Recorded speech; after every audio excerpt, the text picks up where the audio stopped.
Okay dear student, मैं हूं आपका फिज़िक्स टीचर डॉक्टर फैज़ आलम। आज हम स्पेशल थ्योरी ऑफ रिलेटिविटी के जो रिलेटिविस्टिक इफेक्ट्स हैं, consequences of special theory of relativity, उनको डिस्कस करने जा रहे हैं।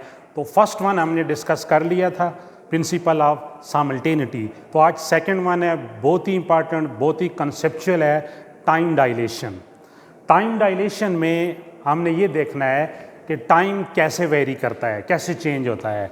According to classical physics time is an absolute quantity, but according to relativistic mechanics और according to Einstein view, time is a relative quantity.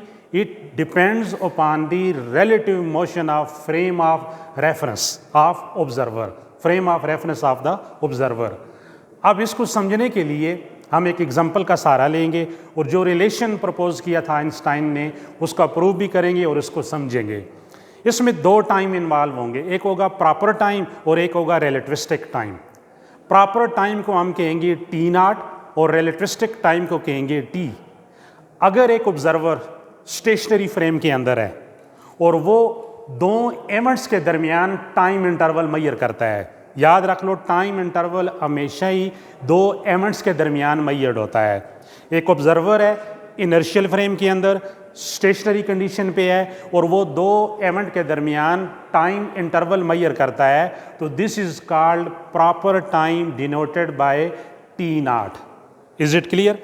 Let's suppose वो observer मैं हूँ और मेरे सामने दो इवेंट्स होती हैं। कैसे इवेंट होती हैं कि फर्श पे एक लाइटनिंग सोर्स है और छत पे एक मिरर है। लाइटनिंग सोर्स से लाइट एमिट होती है और ये लाइट जाके मिरर पे पड़ती है। तो इवेंट नंबर 1 लाइट का प्रोड्यूस्ड होना और इवेंट नंबर 2 मिरर से लाइट का रिफ्लेक्ट होना। इन दो इवेंट्स के दरमियान मैं और आप लोग इन दो इवेंट के दरमियान टाइम इंटरवल नोट करते हैं। हमारे पास एक ऑटो स्टॉप वॉचेस हैं, वो ऑटोमेटिकली ऑन होती हैं। तो हमारा जो टाइम होगा, this is called proper time denoted by T not. अब एक ऑब्जर्वर है, वो मूविंग फ्रेम में है, ठीक है, वो वेरी हाई वेलोसिटी से मूव करते हुए जा रहा है और सेम इवेंट, टू इवेंट के दरमियान वो टाइम इंटरवल मेजर करेगा। या दूसरी कंडीशन, ये रूम जो है जिसमें मैं भी मौजूद हूं, आप भी हैं, ये with very high velocity move कर रहा है, approaches to velocity of light से मूव कर रहा है, और एक बायर ऑब्जर्वर है जो प्लेटफॉर्म पे स्टेशनरी खड़ा है और हमें देखता है। तो उसके लिहाज से हमारी फ्रेम रिलेटिव मोशन में हुई। तो अब वो जो टाइम इंटरवल नोट करेगा इन दो इवेंट्स के दरमियान, this is called relativistic time T. तो एक हो गया टी नॉट और दूसरा हो गया टी। अब आइंस्टाइन ने एक रिलेशन निकाला कि रिलेटिव मोशन में जो ऑब्जर्वर होगा, जो रिलेटिविस्टिक टाइम नोट करेगा, वो टाइम प्रॉपर टाइम से मैग्नीट्यूड में ग्रेटर होगा। This is called time dilation और इंक्रीज इन टाइम। तो इसका एक मैथमेटिक रिलेशन है जो उसने आपके लेवल तक, एफएससी लेवल तक ये डायरेक्ट है। उस रिलेशन को समझ लेना ही बहुत वेटेज रखता है, बड़ी इंपॉर्टेंट बात है। लेकिन मैं आपको प्रूफ भी बताऊंगा और इसके ऊपर एक्सपेरिमेंटल जस्टिफिकेशन भी बताऊंगा जो बाज़ औक़ात एफएससी लेवल पे नहीं बताई जाती, क्योंकि ये लेक्चर यूट्यूब पे आम टीचर हजरात भी देखते हैं, बीएस के स्टूडेंट, एमफिल के स्टूडेंट भी देखते हैं। तो किसी किस्म की कन्फ्यूजन ना रहे और कोई चीज़ जो है ना इस टॉपिक में ऐसी ना हो कि आपको समझ ना आए। तो जो रिलेशन दिया था आइंस्टाइन ने वो ये है कि T equal to t naught divided by 1 minus we square और सी स्क्वायर अंडर रूट। अब इसमें टी नॉट के साथ कोफिशिएंट 1 है, तो मैं इसे लिख सकता हूँ 1 over 1 minus we square over c square under root. अब ये टी नॉट के साथ ये जो बाकी फैक्टर है, इस फैक्टर को उसने गैमा फैक्टर का नाम दिया। तो यहां पर देखें, मैंने कहा प्रॉपर टाइम जो क्या है T not, relativistic time T. तो टी और टी नॉट में एक रिलेशन है। मैंने कहा ना कि जो स्टेशनरी फ्रेम में ऑब्जर्वर होगा, दो इवेंट्स के दरमियान टाइम इंटरवल नोट करेगा, वो टी नॉट होगा, उसका टाइम कुछ और होगा। और जो रिलेटिव मोशन में है, वो जो टाइम सेम टू इवेंट के दरमियान मेजर करेगा, उसका टाइम टी होगा। तो t is found to be greater than t not. तो T is equal to gamma factor T naught. अब ये जो गैमा है ये है 1/1 minus we square over c square under root. जब मैं इसको सॉल्व करता हूं, इसमें v क्या चीज़ है, v velocity of an object such that it is comparable to velocity of light. 90% speed of light, 80% speed of light, 85% speed of light. तो जब ये इस वेलोसिटी से मूव करेगा तो ये 1/1 minus we square over c square, ये gamma factor है। तो अगर गैमा ग्रेटर देन 1 आता है, पॉजिटिव आता है, 1 से ग्रेटर आता है, तो फिर टी नॉट से क्या होगा, ग्रेटर होगा। इस चीज़ को हमने प्रूव करना है। ये आपके जहन में आ गया कि हमारी मंजिल क्या है, हमारी डायरेक्शन क्या है। तो इस टॉपिक में हमने टी को टी नॉट से ग्रेटर पाना है। अब मैं एक्सपेरिमेंट स्टार्ट करता हूँ, तो जो देनी है, लेट्स सपोज ये एक स्पेस शटल है हमारे पास। इस स्पेस शटल के अंदर एक ऑब्जर्वर है S. This is an observer S. मैं खुद हो सकता हूं, मैं स्पेस शटल के अंदर हूं, और ये स्पेस शटल कांस्टेंट वेलोसिटी से मूव कर रही है। तो याद रखें कि रिलेटिविस्टिक मैकेनिक्स कब एप्लीकेबल है, इनर्शियल फ्रेम ऑफ रेफरेंस में। और उसकी दो कंडीशन है, आइदर स्टेशनरी फ्रेम या वो फ्रेम जो कांस्टेंट वेलोसिटी से मूव करे, क्योंकि दोनों में एक्सेलरेशन क्या होता है, जीरो होता है। तो ये कांस्टेंट वेलोसिटी से मूव कर रही है, लेकिन इसकी वेलोसिटी याद रख लें comparable to velocity of light है कांस्टेंट है, तो इसका एक्सेलरेशन क्या होगा, जीरो। तो इसके अंदर जो ऑब्जर्वर एस है, ये दो इवेंट्स ऑब्जर्व करता है, दो इवेंट के दरमियान टाइम इंटरवल। इवेंट्स क्या होती हैं, स्पेस शटल के अंदर इधर नीचे एक लाइट सोर्स है, जैसे अभी मैंने कमरे की एग्जांपल दी। इस लाइट सोर्स से लाइट एमिट होती है, और शटल की रूफ पे, छत पे एक मिरर है, रिफ्लेक्टिंग मिरर है। तो इवेंट 1 क्या होगा, लाइट का लाइटनिंग सोर्स से प्रोड्यूस्ड होना, और मिरर से रिफ्लेक्ट होना इवेंट नंबर 2 होगा। तो इन दो इवेंट के दरमियान वो टाइम इंटरवल नोट करेगा, और दोनों इवेंट के दरमियान यानी लाइट सोर्स और मिरर के दरमियान जो डिस्टेंस है उसे h कहा गया है, height, s equal to h। तो ये ऑब्जर्वर जो टाइम नोट करेगा, this is called proper time, t not. तो ये कौन सी इक्वेशन को यूज करेगा, simple equation s equal to we t. सिर्फ t की जगह क्या लिखेंगे, टी नॉट। तो टी नॉट की वैल्यू निकाले तो s डिवाइडेड बाय v। तो s यहां पर क्या है, h है, क्योंकि ये लाइट इमिट होके गई है फोटॉन। तो फोटॉन और लाइट की स्पीड क्या है, v is replaces by c। ये जो सोर्स से लाइट इमिट हुई है, याद रख लो c, तो h बाय c। तो this is the time of an observer present inside the space shuttle that is moving with uniform velocity. तो इसका टाइम कौन सा आ गया, प्रॉपर टाइम, इक्वेशन 2 मैंने कह दिया है। अब एक ऑब्जर्वर है, यही दो इवेंट ऑब्जर्व करता है, लेकिन बाहर प्लेटफॉर्म पे खड़ा है। ठीक है, बाहर प्लेटफॉर्म पे खड़ा है ये, और इसके लिए ये फ्रेम क्या कर रही है, मूव कर रही है विद वेरी हाई वेलोसिटी।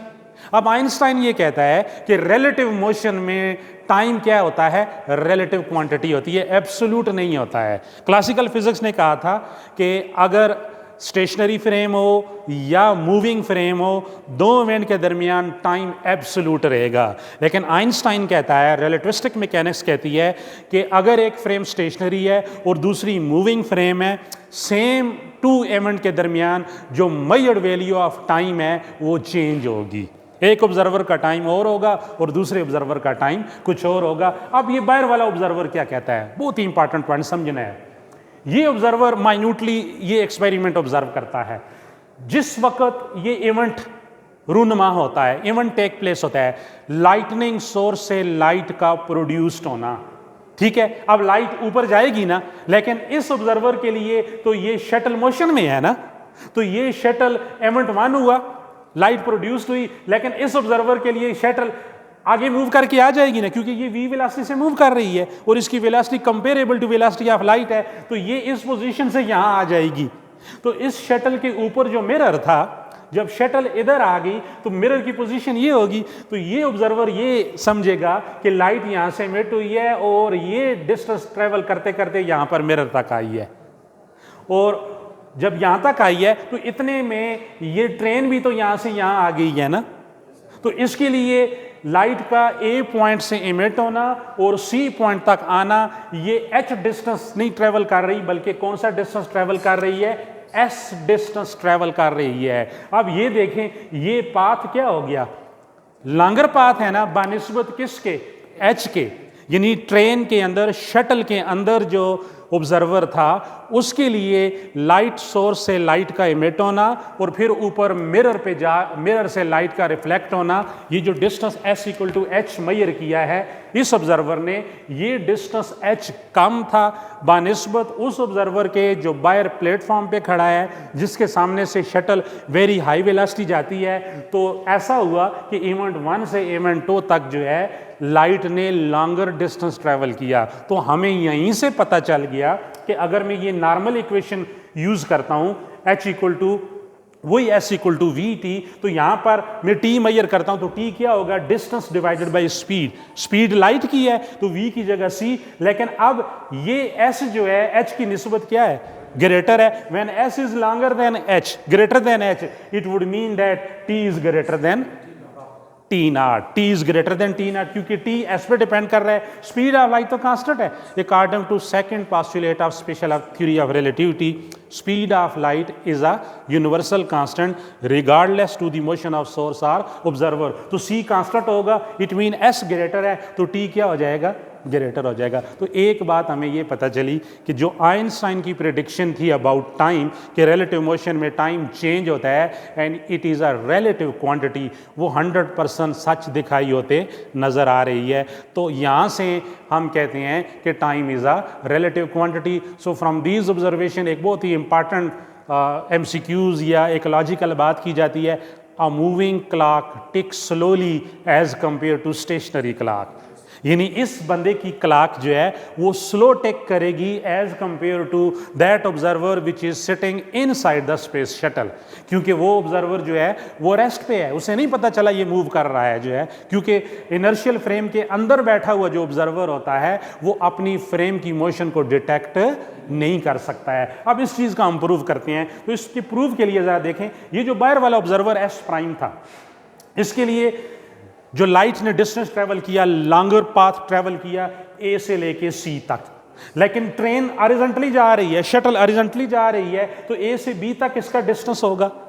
इस डिस्टेंस को मैंने ए से बी तक, इस डिस्टेंस को किससे डिनोट कर लिया, s equal to we t. यहां पर वी क्या चीज है, velocity of a space shuttle, वो जिस वेलोसिटी से आगे अप्रोच कर रही है, ये लाइट नहीं है। लेकिन ए से सी तक लाइट का इवेंट 1 से इवेंट 2 तक आना, ये लाइट है, तो इसमें स्पीड कौन सी मैं डालूंगा, लाइट की स्पीड सी डालूंगा, तो s equal to c t, क्योंकि इसमें टी कौन सा आएगा, इस ऑब्जर्वर का टाइम, तो इस ऑब्जर्वर ने कौन सा टाइम मेजर किया, टी। अब ये जो वर्टिकल डिस्टेंस है, वर्टिकल डिस्टेंस कौन सी चीज मेजर कर रही थी, वर्टिकल डिस्टेंस का जो टाइम है वो तो ये वाला ऑब्जर्वर कर रहा था, तो इस ऑब्जर्वर के लिए डिस्टेंस क्या आता है, S equal to we T not, S equal to we T not या H equal to we T not. तो वी यहां पर दोबारा इसके लिए क्या है, लाइट है ना, तो ये क्या होगा सी, तो सी टी नॉट। तो ये एक ट्राइंगल बनती है ना, ठीक है, यहां पर भी नजर आ रहा है ये और ये ट्राइंगल, तो ये बाहर वाले ऑब्जर्वर के लिए है। अब आपको क्रिस्टल क्लियर दिखाई दे रहा है कि ये लॉन्गर पाथ है। तो इस ट्राइंगल में ए बी ये बेस है, बी सी परपेंडिकुलर है और ए सी हाइपोटेनियस है।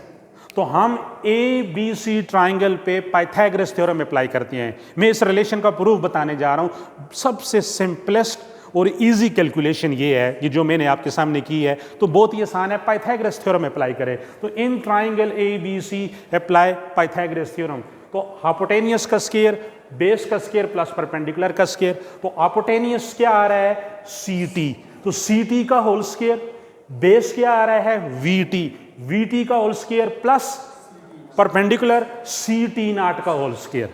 क्लियर हो गई ये बात। अब स्क्वायर ओपन करें, C square T square right side पे, V square T square plus C square T not square. Second term जो है वी स्क्वायर टी स्क्वायर, इसको इक्वल टू की दूसरी तरफ ले जाएं, माइनस हो जाएगी, C square T square minus we square T square equal to C square T not square. अब फर्स्ट टू टर्म में से टी स्क्वायर को कॉमन ले लें, तो C square minus we square by T square is equal to C square T not square. अब t square के साथ जो कोफिशिएंट मल्टीप्लाई हो रहा है, सी स्क्वायर माइनस वी स्क्वायर, ये दूसरी तरफ जाके क्या हो गया, डिवाइड हो गया। ठीक होगी ये बात। अब ये जो राइट साइड पे दो टर्म है, न्यूमरेटर एंड डिनोमिनेटर, न्यूमरेटर और डिनोमिनेटर को डिवाइड करें एक टर्म है सी स्क्वायर के साथ, तो dividing numerator and denominator of right hand side by C square. तो जो न्यूमरेटर टर्म है सी square T not square divided by C square, जो डिनोमिनेटर टर्म है ये टू टर्म है, दोनों के नीचे डिवाइड होगा C square divided by C square minus we square divided by C square. Clear हो गया। अब न्यूमरेटर में सी स्क्वायर और सी स्क्वायर कैंसिल हो गया, तो अकेली टर्म क्या रह जाएगी t not square. C square by c square से कैंसिल हुआ 1, तो 1 minus we square over c square. तो आप देखें लेफ्ट साइड पे टी स्क्वायर है, राइट साइड पे t not square 1 minus we square over c square, दोनों तरफ स्क्वायर रूट ले लें। जब स्क्वायर रूट लेंगे तो लेफ्ट साइड पे स्क्वायर और रूट कैंसिल होकर टी रह जाएगा, और राइट साइड पे जो टी नॉट स्क्वायर है ये भी रूट से कैंसिल होकर टी नॉट, तो divided by 1 minus we square over c square under root. तो ये वो फार्मूला है, इक्वेशन है जो आइंस्टाइन ने दी थी। तो इसमें गैमा फैक्टर कौन सा आ गया 1 minus we square over c, 1 divided by 1 minus we square over c square under root. अब इसकी हम थ्योरेटिकल एक्सपेरिमेंटल जस्टिफिकेशन लेते हैं। फार्मूला तो आपके सामने आ गया, क्लियर होगी बात ये है। अब मेरी बात को बहुत ही अच्छे तरीके से समझना है। आइंस्टाइन कहता है कि no material object ever gain speed equal to speed of light. कोई भी material object speed of light के इक्वल नहीं मूव कर सकता है, कंपेरेबल जा सकता है। याद रख लो दो किस्म के पार्टिकल हैं, material particle, energy particle. Photon energy particle है, light packets of energy, this is energy particle. इसकी स्पीड क्या है c। तो जब v इक्वल टू c हो जाएगी रिलेटिविस्टिक मैकेनिक्स एप्लीकेबल नहीं होगी। आइंस्टाइन कहता है कि वो मटेरियल ऑब्जेक्ट्स जिनकी velocity comparable to velocity of light हो उन पे रिलेटिविस्टिक मैकेनिक्स एप्लीकेबल है। अब ये कौन से पार्टिकल है? क्या ऑर्डिनरी ऑब्जर्वेबल पार्टिकल जो नेकेड व्यू से देखे जाते हैं, आपके पास क्रिकेट बॉल होगी, टेनिस बॉल होगी, फुटबॉल हो गया, कोई लेट्स सपोज डस्ट पार्टिकल है, क्या इसको आप comparable to velocity of light move करवा सकते हैं? नो। तो आगे चल के मैं आपको बताऊंगा, बल्कि यहाँ पर भी कि रिलेटिविस्टिक मैकेनिक्स को एक्सपेरिमेंटली स्टडी किया गया है सब एटॉमिक पार्टिकल, एलिमेंट्री पार्टिकल्स के ऊपर। तो सब एटॉमिक पार्टिकल में हम इलेक्ट्रॉन को ये स्पीड दे सकते हैं कि वो 90% स्पीड ऑफ लाइट से मूव करे। कहाँ पर? पार्टिकल एक्सेलरेटर के अंदर। न्यूक्लियर एक्सेलरेटर वो डिवाइसेस हैं जिनमें चार्ज पार्टिकल की स्पीड और काइनेटिक एनर्जी को इंक्रीज किया जाता है। A device with the help of which we can increase speed or kinetic energy of charged particle are called nuclear accelerator, particle accelerator, cyclotron, betatron, ये मुख्तलिफ नाम हैं, ये आगे आप जाके पढ़ेंगे। इलेक्ट्रॉन हो सकता है, प्रोटॉन हो सकता है, अदर सब एटॉमिक पार्टिकल में, एलिमेंट्री पार्टिकल में पायांस, मीजान, बेरियान, केयान, मियान्स, बाज़ैन में आ गई। तो कॉस्मिक रेडिएशंस जब स्पेस से हमारी एटमॉस्फेयर में एंटर होती है, तो एटमॉस्फेयर का जो टॉप रीजन है, ये इसके मुख्तलिफ स्फीयर है, 10 to 15 किलोमीटर है बाउ। जब ये cosmic radiation which carry high energy charge particles, ये अपर एटमॉस्फेयर में एटमॉस्फेयर के पार्टिकल के साथ जब ये इंटरेक्ट करती हैं, तो यहाँ से एक एलिमेंट्री पार्टिकल प्रोड्यूस्ड होता है जिसे कहते हैं पायांस। पायांस नाम है उसका, अच्छा पाई सिंबल है, मीजान भी कहते हैं। ये पायान प्रोड्यूस्ड होता है और प्रोड्यूस्ड होने के कुछ टाइम बाद ये डिके होके अदर पार्टिकल में कन्वर्ट हो जाता है, ट्रांसफॉर्म हो जाता है। जैसे इलेक्ट्रॉन, इलेक्ट्रॉन को उसके एंटी पार्टिकल पॉजिट्रॉन से एनाइलेट किया जाए, इंटरेक्ट किया जाए। एंटी पार्टिकल वो होते हैं कि जिनकी मासेस सेम हो लेकिन चार्जेस और स्पिन अपोजिट हों। इलेक्ट्रॉन का एंटी पार्टिकल पॉजिट्रॉन, जिसे पॉजिटिव इलेक्ट्रॉन भी कहते हैं। अब इलेक्ट्रॉन और पॉजिट्रॉन में फ़र्क ये है कि दोनों की मासेस सेम है, चार्जेस और स्पिन क्या है? अपोजिट हैं। तो जब याद रख लो मैटर और एंटी मैटर आपस में इंटरेक्ट करती हैं, तो as a result new particle produced होता है। तो इलेक्ट्रॉन पॉजिट्रॉन की एनाइलेशन या इंटरेक्शन से जो न्यू पार्टिकल था वो फोटॉन था, गैमा रे फोटॉन। तो हर चीज़ का बनना और फिर उसका डिके हो जाना, दरमियान में टाइम इंटरवल होता है। जिस तरह हमारी इस दुनिया में आमद, हमारी बर्थ और उसके बाद हमारा यहाँ से कूच कर जाना, मुंतकिल हो जाना। ये नहीं है कि ख़त्म हो गया जो है ना, यानी मर जाना, दुनिया से ओझल हो जाना, मुंतकिल हो जाना। तो दरमियान में क्या चीज़ आ जाती है? बर्थ से डेथ के दरमियान time interval, this is our proper time. तो पायांस एक पार्टिकल्स था जो कॉस्मिक रेडिएशन की इंटरेक्शन की वजह से प्रोड्यूस्ड हुआ और 26 नैनो सेकेंड के बाद ये डिके हो गया अदर पार्टिकल्स में। ये अदर पार्टिकल्स में गैमा रे फोटॉन में डिके हो सकता है, ये इलेक्ट्रॉन, न्यूट्रिनो और एंटी न्यूट्रिनो में डिके हो सकता है। तो ज़रा गौर करें, pion created at rest and observe to decay to other particle with average life time T0 equal to 26 nano second. This is the proper time of pions. Produced हुआ और फिर डिके हो गया, डिके होने के बाद एक नया पार्टिकल बनाया। कितना टाइम इंटरवल है? 26 नैनो सेकेंड। तो जो देनी है। अच्छा, अब इसी पायांस को पार्टिकल एक्सेलरेटर के अंदर एक्सेलरेट करते हैं तो इसकी स्पीड क्या होगी? इंक्रीज होगी। तो इसको कितनी स्पीड देते हैं? 0.91 c, 91% स्पीड ऑफ लाइट से हम इसी पायांस को पार्टिकल एक्सेलरेटर के अंदर मूव करवाते हैं। जब इसकी स्पीड इंक्रीज होती है तो before decaying it travel a distance of 17.4 metre. Decay होने से पहले ये कितना डिस्टेंस ट्रेवल करता है? 17.4 मीटर।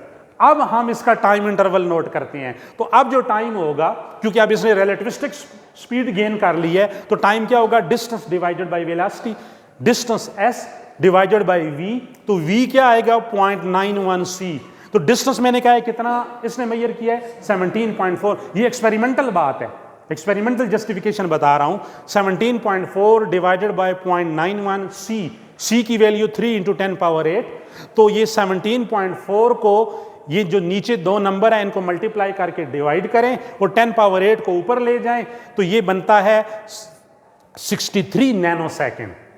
तो अब देखें, decay time of pions after covering a distance of 17.4 metre is found to be greater than decay time of same pion when it was observed to decay in the stationary frame which is equal to 26 nanosecond। पहले ये 26 nanosecond time के बाद decay हो रहा था। अब जब इसको आपने रिलेटिविस्टिक स्पीड दी, इसने रिलेटिविस्टिक स्पीड गेन की, इसकी एनर्जी भी इंक्रीज हो गई, तो इसका डिके टाइम क्या हो गया? बढ़ गया। इसकी चंद सांसें ज्यादा होगी, इसकी उम्र जो है वो क्या होगी? ज्यादा होगी, 63 नैनोसेकेंड। अब दोनों की रेशियो लेते हैं, t डिवाइडेड बाई T0। तो t 63 नैनोसेकेंड, T0 26 नैनोसेकेंड। तो ये नंबर क्या आ रहा है? नैनोसेकेंड, नैनोसेकेंड से कैंसिल, 2.4। तो क्रॉस मल्टीप्लाई करें तो t इक्वल टू T0 उस तरफ चला जाएगा, t equal to 2.4 time T0।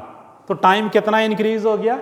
2.4 time T0। यानी relativistic time is found to be increases with proper by proper time with a factor 2.4। तो t is greater than T0। तो ये वो 2.4 जो है ये वो गैमा फैक्टर है जो आइंस्टाइन ने इंट्रोड्यूस किया था। अब मैं इसकी सेकंड वेरिफिकेशन करता हूं कि क्या आइंस्टाइन के फॉर्मूले के तहत ये 2.4 आता है या नहीं आता। वो गैमा फैक्टर 1/1 माइनस v²/c²√। तो जरा गौर से देखें। अब मैं जस्टिफिकेशन करता हूं, t equal to T0 divided by 1 minus v²/c²√। T0 के साथ कोफिशिएंट 1 है, इसको 1 लिख दिया। v की जगह क्या लिखेंगे? ये value 0.91 c, 91% speed of light. तो v² है 0.91 c whole square divided by c²। तो 0.91 का स्क्वायर करोगे तो ऊपर वाला c का स्क्वायर नीचे वाले c² से क्या हो जाएगा? कैंसिल। तो 0.91 का स्क्वायर आता है 0.828। 1 माइनस 0.828, 1 में से ये फैक्टर माइनस करो तो क्या आ जाएगा? 0.172।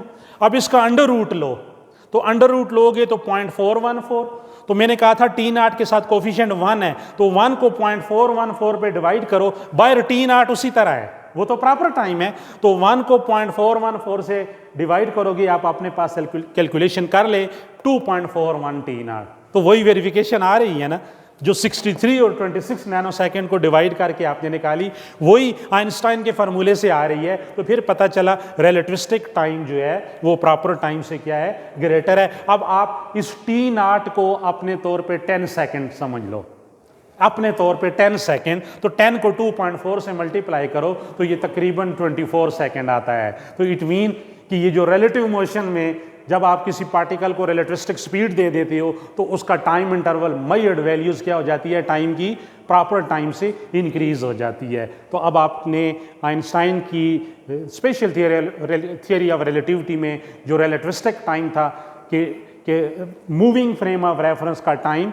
और स्टेशनरी फ्रेम का टाइम, ये दोनों आपस में क्या होती हैं, चेंज होती है, और इनके दरमियान एक रिलेशन है T is equal to gamma time T0, और गैमा मैंने कहा था कि ये हमेशा क्या आएगा, ग्रेटर देन 1। तो अभी आपके सामने ये प्रूव हो गया greater than 1। So T is found to be greater than T0। This is time dilation. इंशाल्लाह नेक्स्ट लेक्चर जो होगा उसमें हम इंक्रीज इन मास और लेंथ कंट्रैक्शन के मतलब स्टडी करेंगे। तो ये मैंने आपको आपके जो लेवल की बात है उसमें वो यहाँ तक का प्रूव है जिसमें मैंने आपको ये बता दिया। याद रख लो, ये जो डिनोमिनेटर में जो फैक्टर है ना 1 minus we square over c square under root, ये बड़ा वाइटल रोल प्ले कर रहा है। तो इसकी वजह से ही टाइम में चेंजेस आ रही हैं। तो आप ये प्रूव करें, साथ बता दें T0 प्रॉपर टाइम है, T रिलेटिविस्टिक टाइम है, और ये रिलेशन है, और T ग्रेटर होता है, सफिशिएंट है।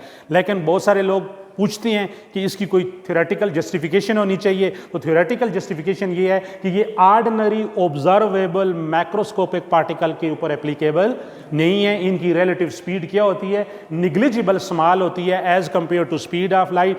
ये रिलेटिविटी हम अप्लाई करेंगे सब एटॉमिक पार्टिकल, एलिमेंट्री पार्टिकल पे, जिनकी स्पीड को आप न्यूक्लियर पार्टिकल एक्सेलरेटर के अंदर उनको एक्सेलरेट करवा के comparable to velocity of light बना सकते हैं। Then relativistic effect may be observable. Time को ऑब्जर्व कर सकते हो, इंक्रीज इन मास को कर सकते हो, लेंथ कंट्रैक्शन को कर सकते हो, और इसी तरह का एनर्जी मास रिलेशन जो है वो भी ऑब्जर्वेबल है। ऑर्डिनरी पार्टिकल के ऊपर अप्लाई नहीं होता है। तो see you again in the next lecture.